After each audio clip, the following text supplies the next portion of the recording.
જય શ્રી કૃષ્ણ. તો અગાઉ આપણે હીરાની જડાઉ કુલે સુધી છેલ્લા વિડીયોમાં જોયું હતું. પછી હવે આપણે ત્યાર પછી આગળ ઠકરાણી ત્રીજથી શરૂઆત કરીશું. તો ત્યારે લખ્યું છે રૂપેરી દોહરી કિનારીના ચોફૂલી ચૂંદડીના લાલ પીછોડા. તો આ ચોફૂલી ચૂંદડીનો પીછોડો, દોહરી કિનારી અને વસ્ત્રની અંદર લખ્યું છે કે પાગ હીરાની જડાઉ ચંદ્રિકા. તો પાક ધરી અને એની ઉપર આવી રીતે આ હીરાની જડાઉ ચંદ્રિકા છે. હવે આમાં બે પ્રકારના ઓપ્શન આપણી પાસે અવેલેબલ છે. વૈષ્ણવ પાસે હોય તો આવી રીતે તમે ઓળખીને ધરાઈ શકો છો, ના હોય તો તમે કોઈ પણ આમાં બતાવેલો મસ્તક શિંગાર કે વસ્ત્ર અમારી પાસેથી પધરાવી શકો છો. અને આ એડીની હીરાની ચંદ્રિકા છે. આ અફોર્ડ ના થઈ શકતી હોય તો તમે આ પણ અમારી પાસેથી મંગાવી શકો છો. કોઈ પણ આમાં બતાવાયેલા વસ્ત્ર શિંગાર આભરણ તમે ઓર્ડર કરી શકો છો. તો આવી રીતે આ હીરાની ચંદ્રિકા. તો ત્યારબાદ ઠકરાણી ત્રીજ પછી આપણે લખ્યું છે પીળી ચૂંદડીના પીછોડા. તો આ છે, જુઓ, પીળી ચૂંદડીના પીછોડા. પીછોડા આપણે આગળ ધરતા જોઈ ગયા છીએ, એટલે હું ધરીને નથી બતાડતો. કોઈ નવું વસ્ત્ર આવશે તો આપણે ધરીને જોઈશું. તો પીળી ચૂંદડીના પીછોડા અને લખ્યું છે માણેકનો સહેરો. તો માણેકના સહેરામાં આપણે જોઈએ તો આવી રીતે આ એડીનો સહેરો છે, બરાબર, એડીનો માણેકનો સહેરો અને આ જડાઉ માણેકનો સહેરો. તો તમે જે પ્રમાણે તમને આજ્ઞા હોય, જે પ્રમાણે તમારે આ તમને સગવડ હોય એ પ્રમાણે તમારે આ કરવું. હવે ત્યારબાદ આપણે આવીશું પાંચમ પર, શ્યામ લહેરિયાના પીછોડા અને હીરાનો કિરીટ.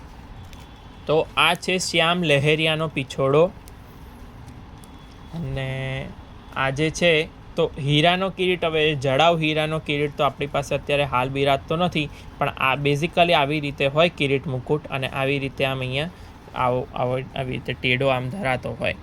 સીધો પણ ધરે અને આવી રીતે ટેડો પણ ધરે. નીચે આવી રીતે પીછોડો હોય. તો ન હોય ત્યારે આપણે આવી રીતે કિરીટ મુકુટનું સ્વરૂપ પછી ધ્યાનમાં રાખવું કે આપણે એ દિવસે કિરીટ ધરી શકીએ કોઈ પણ પ્રકારનો. તો જડાઉ પણ આપણી પાસે આવશે કે એડીમાં પણ આવશે, તો આપણે એ વખતે બતાડીશું. તો ત્યારબાદ આપણે જોઈશું લાલ લહેરિયાની કાચની અને પન્નાનો મુકુટ. તો કાચની હોય એટલે પછી સુથન પટકા હોય જ, એ પણ મેં તમને આગળ ધરતા બતાડી દીધા. કાચની છે, આ સુથન, અને અહીંયા તમને દેખાય છે એના પટકા છે. તો હવે એની ઉપર આપણે પન્નાનો મુકુટ લખેલો છે. તો આવી રીતે આ જે છે એ એડીનો પન્નાનો મુકુટ છે. પાછળ એનું કિરણ લાગે.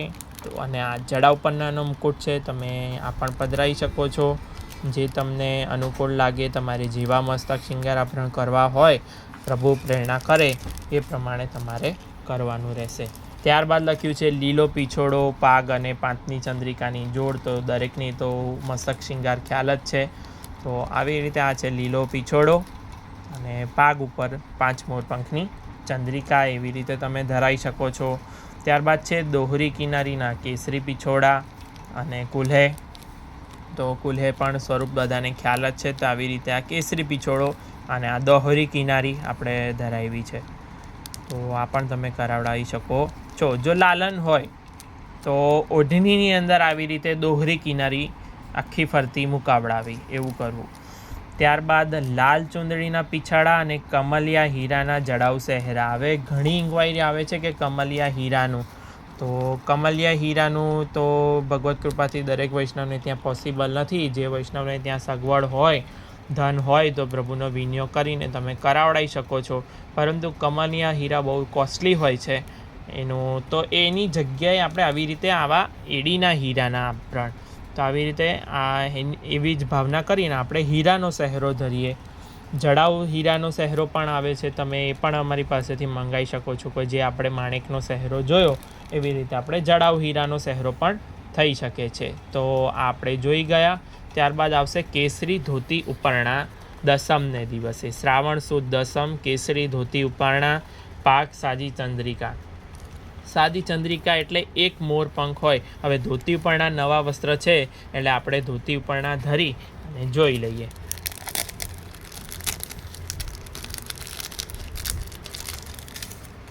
તો આ જે છે આવી રીતે આ ધોતી અને આ એના ઉપરણા છે. પટકા લખ્યું હોય તો પટકાની જેમ ધરવા, અને ઉપરણા લખ્યું હોય તો આવી રીતે અહીંયાથી ઉપરણાની જેમ ધરવા. હવે અહીંયા સાદી કેસરી પાક આવશે, એની ઉપર એક મોર પંખની સાદી ચંદ્રિકા આવશે. તો આ થઈ ગયું. ત્યારબાદ આપણે આગળ જોઈશું ને શ્રાવણ સુદ દસમ.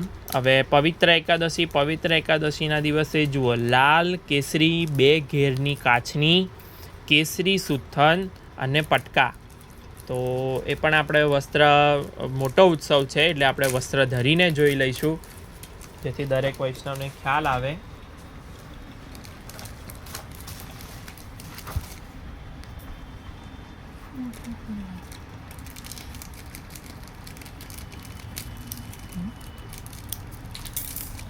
તો આ જુઓ, કેસરી સુથન,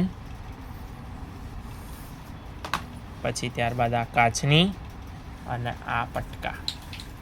તો આ નિયમ પ્રમાણે જે વસ્ત્ર રંગ પ્રકાર જે લખેલું છે એ પ્રમાણેનું આ થઈ ગયું છે. અને એ દિવસના મસ્તક શિંગારની અંદર આપણે જોઈએ તો સોનેરી બાદલાની ચંદ્રિકા, તો આવી રીતે આ.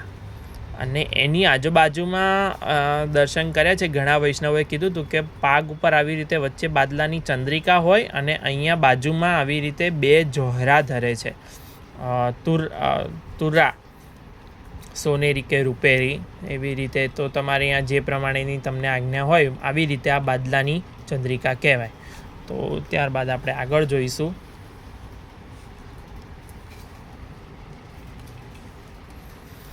આગળ છે સોનેરી કિનારીના લાલ પીછોડા, લાલ પાગ અને સોનેરી બાદલાની ચંદ્રિકા. તો આ જે છે એ સોનેરી બાદલાની ચંદ્રિકા અને સોનેરી કિનારીના લાલ પીછોડા આપણે આગળ ધરતા જોઈ ગયા છીએ. ધોતી ઉપરના પણ આપણે જોઈ ગયા. ત્યારબાદ છે શ્યામ ચૂંદડીના મલ્લકાચ અને ટીપારો છે. હીરાના આભરણ છે એટલે હીરાનો ટીપારો આવશે. નવું વસ્ત્ર છે એટલે આપણે ધરીને જોઈ લઈશું એક વખત, અને ટીપારો પણ હું તમને બતાડી દઈશ બંને પ્રકારનો. તો આવી રીતે આ મલકાચ હોય, આવી રીતનું આ મલકાચ વસ્ત્રનું સ્વરૂપ આવું હોય. હવે આ મલકાચ અહીંયાથી આવી રીતે ધરાય કટીથી આટલે સુધી. અને પટુકા આવી રીતે પણ તમે ધરી શકો છો, અને દોહરા પટુકા લખ્યા હોય તો તમે અહીંયા પણ એક જોડી અને અહીંયા પણ એક જોડી, એવી રીતે તમે ધરી શકો છો. અત્યારે આપણે અહીંયા આવી રીતે ધરી અને ટીપારો. તો આ જે છે એ હીરાનો એડીનો ટીપારો છે, અને આ જે છે એ જડાવ ટીપારો છે. તો અહીંયા આવી રીતે મસ્તક ઉપર આવી રીતે અહીંયા ધરાશે આવી રીતે. તો આ તમારો મલકાચ અને ટીપારાનો શિંગાર થઈ જશે. તો આપણે આગળ જઈશું. પ્રભુ કૃપા રહેશે તો આપણે આખા વર્ષનું આવી રીતે દર્શન કરીશું. ઘણા વૈષ્ણવોએ અમને આમાં સપોર્ટ કર્યો છે, ઘણા વૈષ્ણવોએ ઘણું શીખવાડ્યું છે, ત્યારે જઈને આટલું અમે પોસિબલ કરી શક્યા છીએ. એ દરેક વૈષ્ણવનો આપણે આ વિડીયો દ્વારા ખૂબ ખૂબ આભાર માનીએ છીએ. શ્રાવણ સુદ 14, મેઘશ્યામ સુથન પટકા, પાગ, હીરાના આભરણ, એટલે આપણે એવી જ રીતે હીરાની ચંદ્રિકા આવશે, અથવા તમે સાદી ચંદ્રિકા પણ ધરાઈ શકો છો. અને સુથન પટકા આપણે આગળ જોઈ ગયા, તેવી જ રીતે આ સુથન અને આ પટકા. તો મેઘશ્યામ. ત્યારબાદ આપણે શ્રાવણ મહિનાના વિરામ તરફ જઈશું. તો પૂનમ, છેલ્લે રક્ષાબંધનના સોનેરી કિનારીના પચરંગી લહેરિયા, લાલ, લીલી, ગુલાબી 3 ઘેરની કાચની. હવે 3 લહેરિયા તમને ના મળે તો બને તેટલું સેમ ટુ સેમ કરવું, પરંતુ 3 ઘેરની કાચની અવશ્ય એવું ધ્યાનમાં રાખવું. મોતીનો મુકુટ ધરવો, હીરાના ભારે શિંગાર કરવા, સામગ્રીમાં સુખડી. તો આવી રીતે જુઓ, આ સુથન, આ પટુકા અને કાચની તમને બતાડી દઉં કે આવી રીતે જુઓ, લાલ, લીલી એવી રીતની. અને આ 3 ઘેરની કાચની છે. જુઓ, 3 પડ છૂટા છે આવી રીતે. તો આટલું અવશ્ય કરવું. ભલે પછી તમે થોડો રંગ ફેર થતો હોય તો વાંધો નહીં, ન મળી આવે બધા લઈ લઈએ. જો કે આપણી પાસે દરેક વસ્ત્રો અવેલેબલ છે. તો આવી રીતે 3 ઘેરની કાચની અને સુથન પટકા આવી રીતે અવશ્ય ધરવા. અને મોતીનો મુકુટ છે તો મોતીનો મુકુટ પણ એવી રીતે બતાડી દો કે મુકુટ આવી રીતે. તો આવો મોતીનો મુકુટ પાછળ આવી રીતે કિરણ લગાડીને ધરવો, નહીંતર એને ખૂંપ કહેવાય. એટલું વૈષ્ણવોએ અવશ્ય ધ્યાનમાં રાખવું કે મુકુટ ભલે તમે આવી રીતે અલગથી બધા પધરાવો, પણ પાછળ જો તમે પેલું સોનેરી બાદલાનું કિરણ ધરો નહીં તો આને ખૂંપ કહેવાય અને મુકુટ કહી શકાય નહીં. તો એ ધ્યાન રાખવું એના સ્વરૂપની અંદર. તો ત્યારબાદ આપણે જો આગળ વધતા જઈશું તો શ્રાવણ સુદ પૂનમ થઈ ગઈ. ત્યારબાદ આપણે શ્રાવણ વદ એકમ. શ્રાવણ વદ એકમમાં લાલ ઘટા લખ્યું છે, સોનેરી કિનારીના લાલ મલકાચ અને વસ્ત્રનો ટીપારો લખ્યો છે.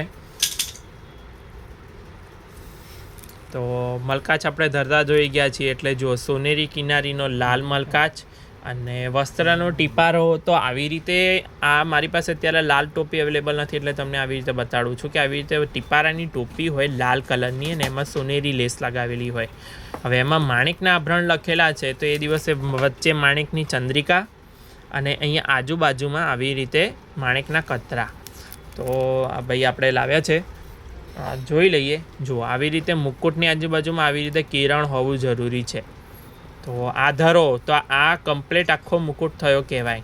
જો આના સિવાય ઘણા વૈષ્ણવ આવી રીતે આ ધરે તો આ ખાલી ખૂંપ કહી શકો, પણ આને તમે મુકુટ કહી શકાય નહીં. સંપ્રદાયની રીત મુજબ આને મુકુટ એકલો ન કહી શકાય. ઘણા વૈષ્ણવો ધરે છે, તમે જે પ્રમાણે કરતા હોય એ પ્રમાણે વાંધો નહીં, પરંતુ આ જે મને એક વૈષ્ણવે સાચી માહિતી શીખવાડી છે તો મારી ફરજ છે કે તમને જણાવું. તો આવી રીતે આ મુકુટ મોતીનો. તો જેમ જેમ અમને પણ નવું શીખવા મળશે એમ અમે પણ તમને બતાવતા રહીશું. પછી જુઓ આસમાની લેરિયાની કાચની, લીલા આસમાની લેરિયાની કાચની. હવે એવું ન મળે તો આસમાની લેરિયાની પણ કરી શકો ને લીલા લેરિયાની પણ કરી શકો. તો આપણે જુઓ આસમાની લેરિયાની કરી છે, કાચની, સુથન અને પટુકા.